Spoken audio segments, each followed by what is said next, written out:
guys, so I've got my birthday present, but you're only going to see it on my birthday. Or actually, you'll probably see it late from my birthday because, yeah. Anyway, it might go up on the day. Who knows? But my birthday's the 13th of May.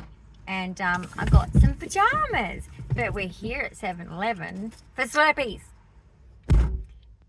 They better have bubblegum. Wish me luck that there's bubblegum, so come with me. So we're going in and we're hoping that what is there, Matt? Bubblegum! Please say there's bubblegum in here. Please, please, please, please. No! So I'm getting Lime Twist. That's the cup. $1.50. Bargain. Oh my goodness, go for it. Fill her up. Oh, Sir's having a malfunction. It's exploding. Matt, what did you do? He got it right now, but we'll learn for later. Come, I'm going to try the mango. Oh my goodness. Cheers.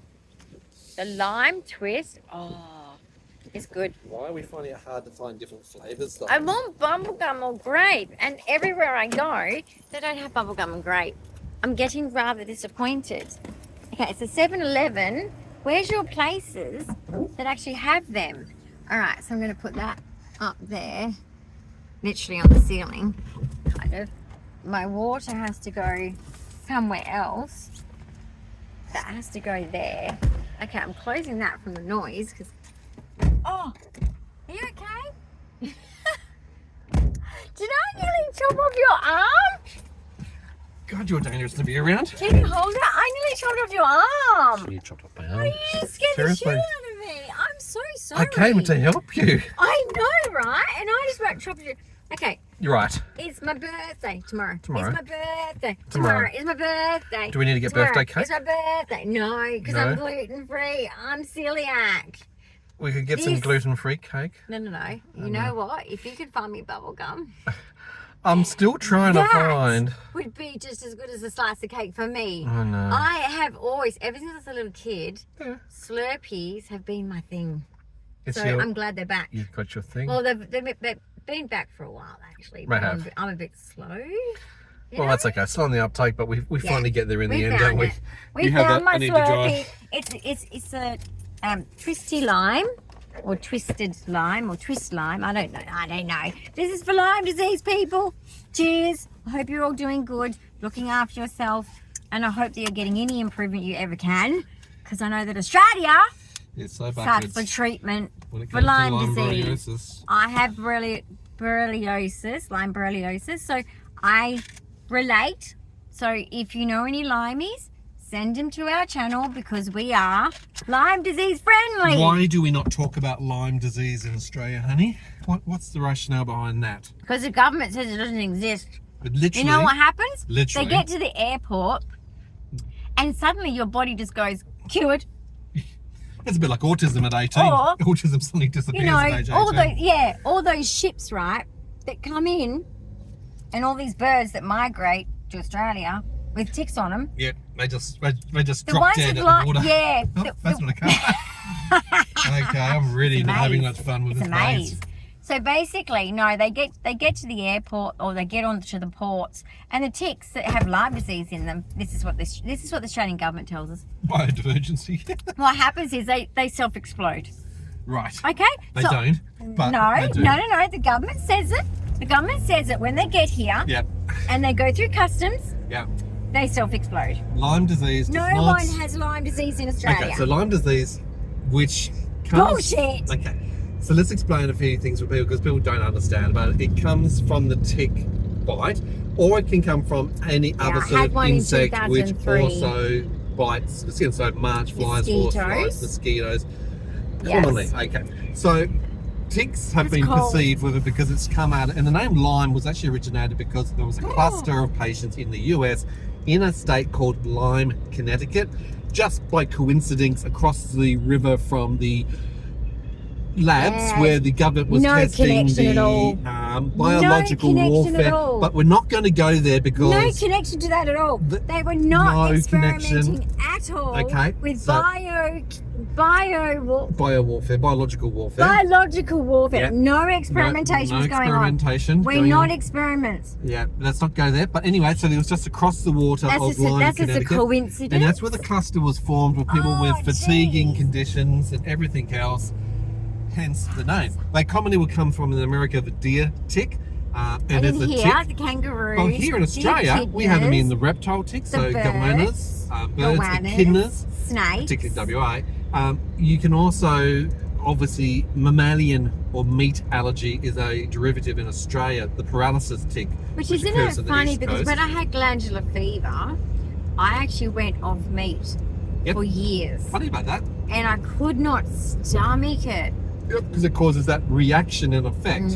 And just because you have... And I had allergies to nature's milk dirty and needle is a mosquito bite or a tick bite, because it sucks from one and basically, to guys, another. for me, What a gem. I have no idea where I got it from. I've been to South Africa. That's number one. You've been to Europe. I have. Germany. Yeah, I've been to, exactly. I have lived in Denmark, Western Australia, and suffered from Deletion Syndrome severely. Okay, I was always that poor old codger doctor. He's, always picking up the phone. I'll meet you at the surgery. I'll meet you at the surgery. Or I was at the hospital. Actually, in Denmark, there's actually a hospital. It's really cool. Regional hospital. Well, the old hospital was even cooler because it was a little sweet little hospital. But there is a nice one now. They built a new one. It's very cute. And then, anything more severe, well, Albany. But basically, I had severe Deletion Syndrome. So those mosquitoes, and in Denmark, funnily enough, they've been finding bacteria in them. Correct, particularly around the cows down in Denmark, West Australia. Then you've lived in Joondalup, which is another known hotbed around Yolonga, and I used to sit on National the grass Parks, doing my university work, and I was told that there's Lyme disease in these ticks by a lecturer. So I'm pretty sure from Canada, who knows what's going on. I think she knows what she's talking about. So I was Absolutely. oh, what's Lyme disease? So we don't talk about it here in Australia because a lot of doctors have been deregistered, unfortunately, under APRA, because they have recognised, identified, and are treating or trying to treat patients with Lyme disease. So even if you get Lyme disease from overseas, it's still not recognised or acknowledged. It's a shit show. It really is. The Western blot test is what they use in America. What? The let's just say the thing, PCR test. Hey, doctors out there that support Lyme disease. This is still in my head, and I can't even see you guys. Right, doctors, this is what you need to say to the government, right? Everybody lies. Everybody lies. That reminds me of Dr. House. That's what I'm saying. Do a Dr. House to the government. Everybody lies, and that means you, government, you're lying. All about Lyme disease. It does exist. It's in my blood system. Why is it in my blood system? It's systemic the world over. Even in places like China and Japan, many countries have it, but you can have different variations, of course. Guess what? Go figure. The reason why we can't get rid of it is because it was designed for biowarfare. Yeah. What is that to do? To disarm everybody. Yeah, don't say that word. But even the veterans of Vietnam, look how sick they were. And no one gives a shit. And their families, because of the DNA fucked up. Okay, that is bad. And I have a second cousin whose dad was in Vietnam.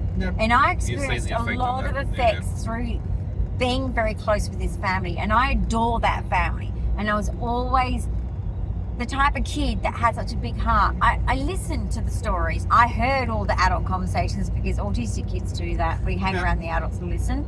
But basically, looking back as a more mature person, now I look at it and it's like, oh my goodness, the suffering they went through physically. I'm not talking about just the war part. That's a big thing in itself. But physically, guys, seriously, the Agent Orange and all that, and the government doesn't help them. And it's So coming back to, and you said this at the very beginning, is as if the birds just suddenly stop at the border and so. No, the ticks fall off them and die. They have identified clearly that birds, migratory birds that have come from the northern hemisphere into the southern hemisphere, land in Australia as part of their migration, have actually got ticks embedded in them from other countries, so we know that it does come across. And the ships. We know the in mice, the ships, the the rats. mice, I or should the say rats. cats, The or water whatever rats. animals that might come across Rats. have been identified They're huge. to have these. Oh. So it's not just patients that get ticks bitten overseas. Yes. I've pulled ticks off you, literally. It was a big one. Okay, and it was engorged. 2003. Remember, like I said, nature's dirty needle.